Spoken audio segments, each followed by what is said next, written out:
નમસ્કાર દર્શક મિત્રો, હું છું રૂપલ વણિચિયા. સંપૂર્ણ ન્યૂઝમાં આપનું સ્વાગત છે.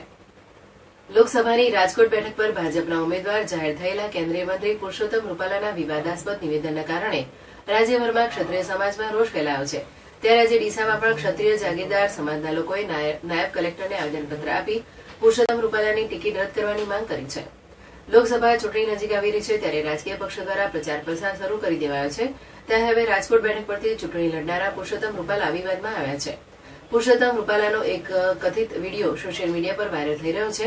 અનુસૂચિત જાતિ સમુદાયના એક કાર્યક્રમમાં રજવાડાઓ અંગે બોલતા સમયે તેમની જીભ લપસી હતી, જેમાં તેમણે ક્ષત્રિય સમાજ અંગે વિવાદાસ્પદ નિવેદન કર્યું હતું. આ નિવેદનના કારણે ક્ષત્રિય સમાજમાં ભારે રોષ જોવા મળી રહ્યો છે. જોકે વિવાદ વકરતા પુરુષોત્તમ રૂપાલાએ ક્ષત્રિય સમાજની માફી પણ માંગી છે. તેમ છતાં હજુ પણ ક્ષત્રિય સમાજમાં પુરુષોત્તમ રૂપાલાને લઈ ભારે રોષ જોવા મળી રહ્યો છે. જે અંતર્ગત આજે બનાસકાંઠાના ડીસામાં જાગીરદાર ક્ષત્રિય સમાજના લોકોએ પણ રૂપાલાના નિવેદન સામે ભારે રોષ ઠાલવ્યો હતો.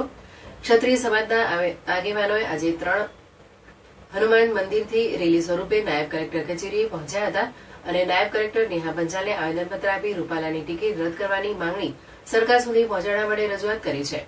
ક્ષત્રિય જાગીરદાર સમાજના આગેવાનોની માંગ છે કે પુરુષોત્તમ રૂપાલાની લોકસભાની ટિકિટ રદ કરવામાં નહીં આવે તો પાર્ટીને પણ મોટું નુકસાન સહન કરવું પડશે તેવી ચીમકી ઉચ્ચારી છે.